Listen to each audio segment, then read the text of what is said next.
성품 시리즈를 하고 있는데 그동안 했던 것을 조금 복습을 하면 오늘 거가 좀 듣기가 더 나아서 잠깐 얘기하자면, 하나님은 우리의 마음을 보신다고 하셨습니다. 근데 우리는 우리의 행위를 보기가 쉽습니다. 그 사람의 눈에 보여지는 됨됨이를 보기가 쉽고, 이 사람이 어떤 환경 속에서 어떤 상처를 가지고 어떤 고군분투를 하고 있는지 관심이 없습니다. 그냥 이 사람의 현재 모습이 내 눈에 불편하면 자꾸 지적하고 싶고 가르쳐주고 싶고 그렇습니다. 그리고 정작 그 사람을 지적하고 그 사람을 가르치고 싶은 내 마음은 보기가 참 어렵다고 성경에서 말씀하십니다. 우리의 마음을 보기 위해서는 우리의 이해 밖의 행위인 성경에 쓰여진 말씀의 순종함을 통해서 드러나야 된다고 말씀드렸습니다. 우리의 마음이 부패했다는 것은 성경에 쓰여진 말씀인데, 이것을 참 받아들이기 어려워하시는 분들이 많았었어요. 그죠? 여러분, 성경만이 우리가 무엇이 옳고 그른지를 결정할 수 있는 기준이어야 됩니다. 성경 말고 여러 사람들의 좋은 말들, 여러 사람들의 좋은 의견과 철학들이 있지만, 다른 성경을 제외한 그 모든 이론과 모든 철학은 사람 머리에서 나온 겁니다. 즉, 피조물이 생각했을 때 옳다 싶은 것이 의견들입니다. 그러니까 그것이 아마 맞겠지만 100% 맞다고 확신할 수 없습니다. 하지만 성경은 하나님의 감동으로 된 하나님의 말씀이시기 때문에, 또 하나님은 우리를 창조하신 분이시기 때문에 성경에 쓰여진 말은 진짜입니다. 그래서 성경에서 하나님이 이 세상을 창조하셨다고 하시면 정말 창조하신 거라고 믿으셔야 되고, 성경에서 정말로 홍해를 가르셨다고 하면 홍해를 갈랐다고 믿어야 되는 거고, 성경에서 마리아가 남자를 모른 채 남자아이를 잉태했다고 쓰여져 있으면 그것도 믿어야 됩니다. 왜냐하면 성경 말씀이 기준이기 때문에. 당나귀가 말을 했고 정말로 천국과 지옥이 있습니다. 그리고 정말로 우리의 마음도 부패했습니다. 왜냐하면 진리이신 창조주이신 하나님의 말씀이시기 때문입니다. 지난주 모임 때 그런 얘기 했어요. 하나님의 선하심을 믿어야만 된다고. 하나님이 선하시다는 것을 우리가 믿는다면, 우리가 이해가 잘 안 되고 우리에게 잘 와닿지 않더라도 그 성경 말씀을 우리가 붙잡을 수 있습니다. 근데 하나님이 선하신 분이신지 잘 모르겠으니까 자꾸 내 생각에 이 말이 정말 맞는지, 내 생각에 이 말이 정말 나에게 유익한지를 자꾸 재게 되는 거예요. 성경에서는 분명 하나님은 선하신 목자라고 쓰여져 있고, 이분은 당신의 목숨을 버리기까지 우리를 위해서 아끼신 것이 없으셨던 분이십니다. 그리고 이분은 정말 참 사랑이셨습니다. 그러니까 이분의 인도하심, 이분의 말씀은 정말 우리에게 선한 것이고 좋은 것일 것이니까, 비록 우리에게 와닿지 않고 비록 우리에게 좀 불편하더라도 성경 말씀은 통째로 있는 그대로 받아들이시기를 제가 강력히 권면해 드립니다.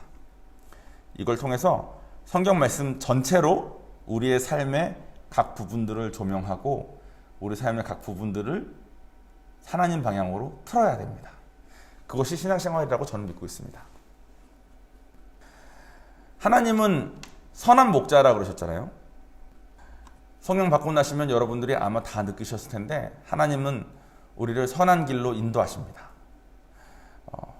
하나님이 뭐 어떻게 인도하시냐? 하나님이 뭐 전적으로 모든 것을 다 결정해놓고 인도하시는 거냐? 아니면 뭐 우리의 의지가 포함되는 거냐? 아니면 뭐 어느 정도는 뭐는 하시고 뭐는 안 하시냐? 이런 식의 의견들이 분분하지만, 그런 거에 대해서는 신학적인 내용이니까 나중에 설교 때 또 다루는 수 있겠지만, 오늘은 일단 하나님은 우리를 선한 길로 인도하신다는 것은 우리가 분명하니까, 하나님이 우리를 선한 길로 인도하신다는 것은 꼭 믿은 상태로 오늘 설교를 들으셨으면 좋겠습니다.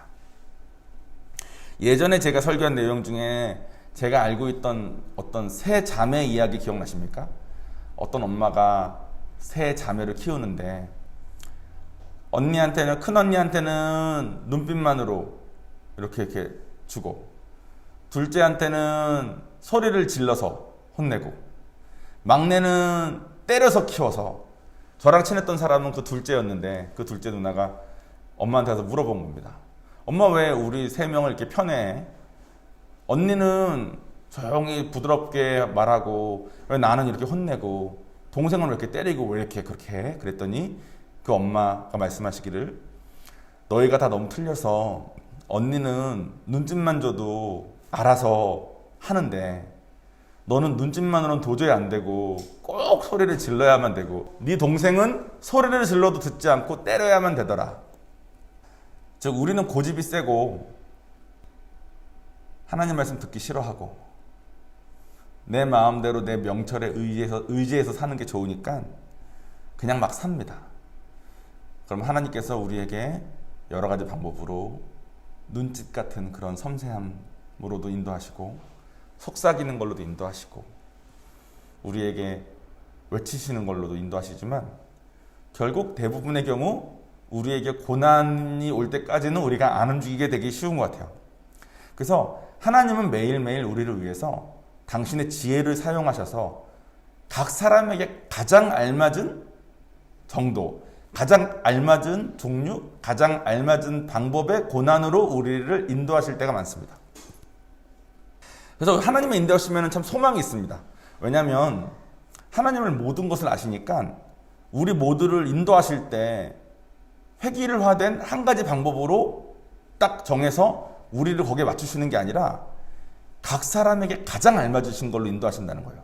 각 사람이 가지고 있는 유전자도 아시고 각 사람이 어떤 상처를 가지고 있는지 아시고 각 사람의 마음을 보시니까 그 사람이 어디서 시작했는지도 다 아시니까 각 사람에게 가장 알맞게 속삭이시고 그러니까 막 여러분 그런 적 있습니까? 예배 들으시다가 목사님 설교 말씀은 다른 거였는데 목사님이 그냥 지나가는 말로 쓱 하시는 말씀에 은혜 받아가지고 저거 내 말씀이다 하고 막 받으신 적 혹시 있으십니까?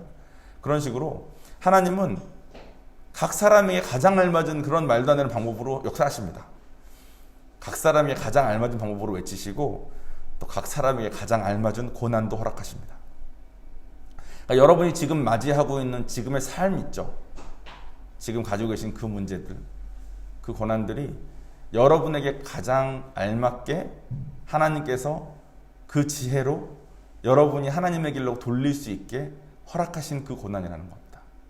그러니까 여러분은 나의 모든 것을 알고 계신 하나님께서 나를 인도하시기 위해서 나에게 가장 알맞은 여러분에게 만약 고난이 있다면 나에게 가장 알맞은 고난으로 나를 인도하고 있다고 생각하시면 되겠습니다. 예전에 제가 이제 결혼한 지 얼마 안 됐을 때 제가 돈을 잘 못 벌었어요. 남편이 돈을 잘 못 벌어오는 것 때문에 되게 속상했던 적이 있었습니다. 속상해서 이제 리더분께 찾아가서 돈을 이렇게밖에 못 버는데 이걸로 생활이 안 되는데 다른 사람들은 이렇게 해서 이렇게 버는데 우리는 이렇게밖에 안 되는데 어떡하죠? 이렇게 말을 했더니 그 리더분께서는 하나님께서는 각 사람에게 가장 알맞은 방법으로 인도하시는 걸 아시는 분이셨기 때문에 왜 다른 사람이 돈을 얼마를 벌고 나는 얼마를 버는지를 비교하는지 모르겠다고. 그거는 선하신 하나님을 믿지 않는 거라고. 선하신 하나님을 믿는다면 지금 나에게 허락된 이만큼의 돈으로 내가 겪는 그 고통을 들고 하나님께 가서 하나님하고 해결을 봐야 되는 거라고. 하나님한테 하나님 내가 지금 이만큼만 벌어서 너무 힘든데 나 어떻게 해야 돼요? 라고 해야 된다고. 그래서 정말로 와이프가 하나님한테 하나님 저희는 돈을 왜 이거밖에 없어서 생활이 안 되는데 어떻게 하죠? 라고 했더니 하나님께서 너희가 더 필요한 게 맞으니까 구하라 그러셨대요. 그래서 와이프가 구했답니다. 저는 와이프가 그런 기도한지도 몰랐고 구한지도 모른 채 갑자기 월급이 3배가 됐었어요. 그래가지고 저는 또 제가 한 줄 알고 막 내가 열심히 일했더니 회사에서 인정을 해줬네 그랬는데 알고 보니까 하나님은 우리 와이프에게 가장 알맞은 그 고통으로 와이프가 그렇게 마음을 열어서 하나님을 향해서 세상이 아닌 하나님을 향해서 마음을 돌리고 시선을 하나님께로 돌리기를 기다리고 계셨던 것 같습니다. 그러니까 여러분 삶을 살면서 나는 왜 이렇게 되는 일이 하나도 없지? 하시는 분 혹시 계십니까? 선하신 주님을 믿지 않으시는 겁니다. 되는 일이 하나도 없다라는 거의 근거는 남들은 되는 일이 있는데 나는 안 된다는 거 아니겠습니까? 남들은 이것도 가지고 저것도 가졌는데 나는 왜 이것도 안 되고 저것도 안 되고 이것마저 안 되지 하는 생각이 들 수 있는데 예전에 저희 부부가 그랬던 것처럼 남과의 비교는 솔직히 하나님 안에서는 이제 별로 의미가 없습니다. 왜냐하면 남과 내가 다르기 때문에 하나님은 여러분을 이끄시기 위해서 여러분에게 가장 알맞은 그 방법에 그 고난을 허락하신 겁니다. 그러니까 그걸 들고 하나님께 가야 돼요. 그것이 하나님께서 여러분을 이끄시는 방법입니다. 그 고난을 허락하시기 전에 속삭이시기도 했고 눈짓도 주셨고 외치는 것도 다 하셨던 분이십니다. 우리가 그때 듣지 않아서 그 막내딸 같은 고난까지 왔다는 것을 생각하시고 지금 여러분에게 일어나는 일들 혹은 여러분 주변에서 여러분을 괴롭히는 그 사람을 하나님이 여러분을 인도하시기 위해서 가장 알맞은 그 방법으로 하고 계신다는 것을 믿으십시오. 자, 오늘 말하고자 하는 건 성품이기 때문에 하나님께서 어떻게 인도하시는지에 대한 얘기를 이렇게 꼭 했어야만 됐습니다. 왜냐하면 하나님이 우리를 이끄신다는 것은 신앙생활을 하면 대부분 다 인지하고 살게 되는 것 같아요. 하나님은 전지전능하시고 우리를 눈동자와 같이 지키시니까 우리의 삶을 이렇게 잘 인도하시는데 하나님이 인도하시는 것을 경험하면 경험할 때 성품과 관련해서 문제가 하나 생깁니다. 이것이 제가 오늘 전하고 싶은 말씀입니다. 어떤 문제가 생기냐면 우리가 자꾸 알고 싶어요. 내 삶을 향한 하나님의 뜻이 뭔지, 이 나라를 향한 하나님의 뜻은 뭔지, 나라가 지금 이 모양 이 꼴인데 내 삶이 지금 이 모양 이 꼴인데 도대체 하나님의 뜻이 도대체 뭔지 이걸 자꾸 알고 싶습니다. 그래서 성경을 통해서 많은 지식을 배우고 하나님을 경험하고 하는 것들을 들고 우리가 쉽게 답을 내려버립니다. 하나님은 이러신 분이시구나. 성경에 쓰여진 하나님은 이렇구나. 그러니까 난 현재 이런 상황을 겪고 있는 거구나. 그래서 나는 앞으로 이렇게 가야 되는 거구나. 이런 식으로 답을 내려요. 이 답을 내리는 거가 뭐가 문제냐? 일 수 있는데 역시 문제는 우리의 마음입니다. 하나님께서 우리를 이끄시는 방향이 있어요. 하나님께서 우리를 이끄시는 방향은 우리와 하나님이 더욱 사랑하는 겁니다. 하나님과 우리가 더욱 사랑하는 방향으로 우리를 이끄시는데 우리가 원하는 우리의 방향이 있어요. 우리가 원하는 우리의 방향은 우리가 잘 되는 겁니다. 그래서 대부분의 경우 본인이 내린 그 답이 틀린 경우가 많아요. 일단 기본적으로 피조물인 우리가 창조주이신 하나님의 뜻을 알기가 어렵죠. 근데도 우리는 교만해서 답을 자꾸 내리고 싶고 자꾸 하나님은 이런 분이시니까 우리는 이렇게 살면 되는 거야. 성경에 이렇게 쓰여져 있으니까 난 이렇게만 살면 되는 거야 라고 좀 단순화해서 답을 내리길 원합니다. 근데 그 답을 내리길 원하는 교만과 플러스 답을 내리고자 하는 목적이 내가 잘 되는 거니까 하나님의 뜻과 자꾸 어긋나고 이렇게 가는 거예요. 그래서 자꾸 신앙생활 오래 하신 분들 중에 신앙생활은 이런 거야. 이렇게 하면 돼. 저거 하면 돼 라고 말씀을 하시는데 그 사람의 실제 현실과 혹은 그 사람의 실제 성품과 성경에서 말하는 것과 자꾸 이렇게 아구가 안 맞는 느낌의 그런 모습들이 많이 있어요. 그것이 제가 오늘 전하고 싶은 성품의 문제입니다. 이렇게 해서 자기 삶만, 자기 신앙생활만 이렇게 어그적지게 가는 것이 아니라 주변에는 사람까지도 영향을 미칩니다. 남의 인생까지. 그 사람은 나와 유전자가 다르고 상처가 다르고 환경이 다르기 때문에 하나님의 그 사람에 대한 계획과 그 사람에 대한 방법은 분명히 나랑 다를 텐데 불구하고 하나님은 이런 분이시니까 넌 이렇게만 하면 돼. 신앙생활 그렇게 어려운 거 아니야. 넌 저렇게만 하면 돼. 이런 식으로 자꾸 획일화를 합니다. 그래서 아주 많은 문제들이 이루어집니다. 로마서 12장 3절에 보면 오늘 슬라이드 있어요. 제가 읽어볼게요. 내게 주신 은혜로 말미암아 너희 중 각 사람에게 말하노니 바울이 자기가 받은 은혜에 대해서 은혜로 말미암아서 말하는 겁니다. 마땅히 생각할 그 이상의 생각을 품지 말고 오직 하나님께서 각 사람에게 나눠주신 믿음의 분량대로 지혜롭게 생각하라 라고 쓰여져 있습니다. 여기서 그 이상이라는 말이 원문에 쓰여진 헬라어는 분에 넘치는 생각을 하거나 자신을 너무 높게 평가하는 것을 말한답니다. 그러니까 바울은 각 사람에게 신앙생활을 할 때 하나님께서 무슨 감동을 주셨건 하나님께서 뭘 주셨건 네가 생각할 그 이상까지 굳이 하지 말라는 거예요. 근데 이 말씀을 왜 하셨겠습니까? 사람은 하나님을 경험하거나 뭘 좀 배우면 자꾸 하나님의 자리에 서기를 원하니까 자기가 그 이상의 생각을 자꾸 한다는 겁니다. 아까 제가 말씀드린 것처럼 하나님은 이런 분이야. 내 삶을 향한 하나님의 뜻은 이런 거야. 이 나라를 향한 하나님의 뜻은 이런 거야. 뭐 이런 거니까 저렇게 해야 돼. 이런 식으로 쉽게 생각을 하게 된다는 거예요. 제 이야기를 좀 하겠습니다. 저는 예전에 방정식을 만들고 싶었어요. 하나님을 따라간다는 건 이런 거구나. 아까 제가 말씀드린 것과 같은 이유에서입니다.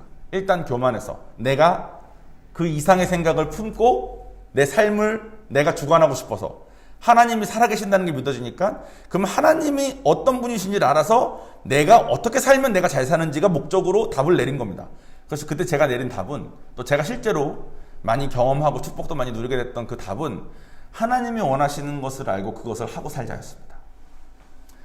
하나님이 원하시는 것을 알고 사는 목적이 하나님을 사랑하고자 함이 아니라 저는 내 삶이 너무 힘든데 하나님은 능력이 있으시다니까 축복도 좀 받고 싶고 좀 잘 살고 싶은데 그러려면 어떻게 해야 되지 했는데 제가 신앙 초기에 하나님께서 원하시는 뜻을 감동 주시면 그것을 열심히 했더니 제 삶을 하나님께서 많이 축복해 주시더라고요. 그래서 그 뒤로는 제가 하나님이 원하시는 게 뭔지 알아야 되는구나. 하나님이 나에게 개인적으로 원하시는 것을 알고 그것을 하면 내 삶은 잘 풀리겠구나. 이런 생각을 제가 되게 많이 했습니다. 그래서 그 방정식을 가진 채 제 삶도 열심히 살고 제 주변에서 제가 영향을 끼칠 수 있는 사람들에게 이것을 죽어라 전했습니다. 하나님이 우리를 향한 뜻은 하나님과 우리가 사랑하는 건데 제가 생각했던 제 방정식에는 하나님과의 사랑은 없습니다. 그럴듯해 보이는 신앙, 그럴듯해 보이는 간증들은 넘쳐났지만 목적 자체가 제가 잘 되는 것이었기 때문에 제 삶에 성경에서 말씀하는 그런 성품들이 빚어질 리 없고 성경에서 말하는 하나님과의 관계가 제 삶에 일어날 일이 없었습니다. 피조물인 우리는 하나님을 알 수가 없기 때문에 우리가 내린 답들은 대부분 우리를 점점 망하는 길로 이르게 합니다. 우리가 내린 답들은 다 내가 잘 되는 게 목적이기 때문에 그렇습니다. 그래서 이것은 열매로 볼 수 있습니다. 어떤 열매로 볼 수 있냐면 그 사람의 그 신앙의 결과가 누가 높아지는지입니다. 예전처럼 제가 아까 말씀드린 것처럼 하나님이 바라시는 것은 우리랑 하나님이랑 더욱 사랑하게 변하는 건데 제가 바라는 거는 제가 잘 되는 것 아니었습니까? 그러니까 저는 제가 여러 가지 성경 말씀들과 제가 그동안 경험했던 하나님을 통해서 제가 내렸던 신앙생활의 방향은 제가 잘 되는 것이기 때문에 신앙생활을 하면 할수록 이것이 맞는데 이것을 이해 못해주는 남들을 무시하고 또 제가 잘 되는 모습들이 남들이 부러워서 시샘한다고 생각하고 저를 인정 안 해주는 남들에게 섭섭하고 또 하나님도 나를 되게 예뻐하실 거라고 생각하면서 신앙생활을 했습니다. 그러니까 저의 성품이 빚어질 리가 없죠. 그리고 이것의 결과는 제가 신앙 좋은 사람 되고 제가 하나님 많이 경험한 사람 되고 제가 간증할 거리가 많은 사람으로 되는 것이 저의 신앙생활의 목표가 색깔이었습니다. 그래서 성품이 변하지 않습니다. 그런데 오늘 본문에 보면 어떻게 살아야 되는지가 나옵니다. 오늘 본문은 시편 119편 105절 말씀입니다. 주의 말씀은 내 발의 등이요 내 길의 빛이니이다. 우리는 교만해서 알기 원하고 우리는 교만해서 하나님과 동등한 입장에서 하나님의 뜻을 내 뜻 안에 가두길 원하고 내가 생각하는 답대로 가길 원하는 데다가 그 목적이 죄성 때문에 내가 잘 되는 것인데 하나님이 원하시는 것은 겸손히 주님 말씀 따라서 내 발 앞의 상황에 대해서 한 발 한 발 조명받아서 가는 겁니다. 우리는 저 끝까지 알고 싶고 이 세상 살면서 내가 이룰 비전의 끝을 알고 싶고 사람들에게 하나님을 전할 때 간증할 거리가 좀 많으면 좋으니까 간증하기 위해서 이런저런 축복이 일어났으면 좋겠고 하나님한테 그런 기도도 많이 했던 것 같아요. 하나님, 제가 이런 게 좀 잘 돼야 저 사람한테 가서 이렇게 전할 거 아닙니까? 왜냐하면 내 목적이 내가 잘 되는 거여서 그래요. 근데 하나님은 너가 알 수 없고 난 너의 마음을 원하는데 너의 마음이 나를 신뢰하길 원한다. 나의 말씀에 따라서 네 발 앞에 빛으로 네 발 앞에 등으로 너를 비춰줄 테니 너는 선한 나를 신뢰하고 나를 믿고 내 말씀 따라서 한 발 한 발 그때그때 걸을 수 있겠냐를 물어보시는 겁니다. 순종하면서 그때그때 내 발 앞을 불로 비추면 아까 제가 처음 말씀드린 것처럼 하나님의 인도하심 따라서 여러분의 처한 고난들, 여러분들이 만난, 여러분들을 괴롭히는 사람들, 여러 가지 그런 문제들에 대해서 하나님 말씀에 따라서 지금 여러분들이 택해야 할 하나님의 방향들이 있을 겁니다. 그 방향으로 여러분의 선택을 돌리는 겁니다.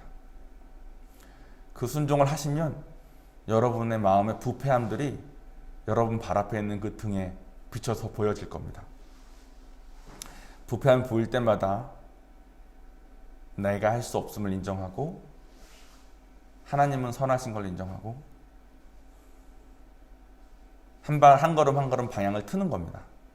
그러면 아까 제가 말씀드렸던 열매들에서 제가 제 뜻대로 갔을 때는 내가 높아지고 싶은데 사람들이 날 인정해주지 않고 하나님 날 인정해주지 않는 것 때문에 섭섭했다면 이 성품이 빚어지는 성경에 따른 이 길을 가면 한 발 한 발 난 멀리 보지도 못한 채 주의 말씀 의지해서 한 발 한 발 내 바람만 보고 가니까 또 갈 때마다 내 부패함이 드러나니까 부패함이 드러날 때마다 하나님께 내 방향을 겨우겨우 투면서 가니까 점점 하나님에 대해서 황송함과 나의 자격 없음과 또 나의 작아지고 이 모든 것이 하나님의 은혜인 것과 내가 이렇게 한 발 한 발 걸어갈 수 있는 게 하나님의 영광이신 거가 드러나게 될 것입니다. 즉 열매가 하나님이 높아지는 거가 나는 거죠. 그렇게 가는 것이 신앙생활입니다. 성품은 이 성경에 쓰여져 있는 신앙생활을 할 때 빚어지는 겁니다. 그런데 안타깝게도 예전의 저와 또 지금의 저도 이 잘못에 자꾸 빠지기 쉬운데 자꾸 신학 공부하고 하면 할수록 알게 되는 게 많으면 많을수록 전 자꾸 답을 내리고 싶어요. 자꾸 알고 싶고 이건 이런 거야 저건 저런 거야 신학 그런 식의 논란이 있는 거 아는데 그건 이게 맞는 거야. 자꾸 답을 내린 다음에 답을 내려버려서 내 신앙생활 색깔을 정해버리고 나면 지금 나는 딱히 할 게 없는 상태가 자꾸 됩니다. 그러니까 이미 알고 있고 죽으면 천국 가는 거고 사는 동안 이렇게 사는 거지 이런 식의 스스로 답 때문에 지금 현재 나는 아무것도 할 필요가 없는 상태를 자꾸 만들어서 자꾸 하나님께 가기보다는 난 이렇게 잘 가고 있는데 왜 인정 안 돼주지라는 이런 억울함이 자꾸 쌓였던 것 같은데 하나님께서 원하시는 신앙생활은 하나님이 높아지는 그 신앙생활은 자꾸자꾸 나의 부패함이 드러나니까 지금 당장 앞으로 어떻게 될지에 대해서는 알지도 못할 뿐만 아니라 지금 당장 내 삶에 드러나는 나의 부패함 때문에 내 마음의 더러움 때문에 하나님께 죄스럽고 하나님한테 미안하고 지금 내 마음을 하나님 방향으로 트는 것조차 너무 힘들어서 하나님 힘 의지하지 않으면 안 되는 그런 상황으로 우리가 자꾸 인도되는 것입니다. 그러니까 여러분 결론을 내리자면 하나님의 말씀 따라서 지금 여러분이 처한 그 상황에서 그 발등까지의 불빛에 의지해서 한 발 한 발 갑시다. 그리고 그 등불에 순종하려고 할 때 드러나는 여러분 마음속에 있는 부패함들은 하나님이 다 용납하실 거니까 있는 모습 그대로 하나님께 우리의 방향을 돌립시다. 머릿속으로 정해놓은 그 길을 가는 것이 아니라 매일매일 하나님, 새로 오신 하나님을 기대하고 기뻐함으로 가는 것이 신앙생활이라고 저는 믿습니다. 그리고 이렇게 갈 때 비로소 우리의 성품이 빚어질 수 있는 겁니다. 오늘은 전한 이 내용이 적용하기가 참 어려운 내용이긴 해요.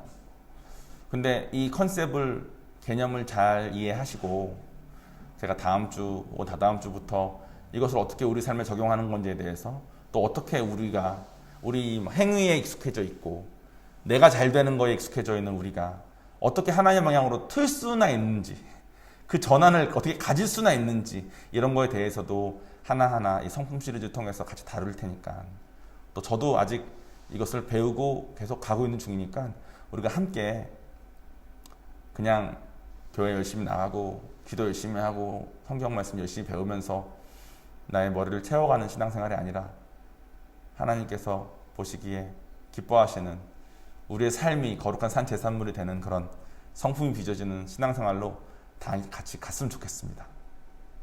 기도하시겠습니다.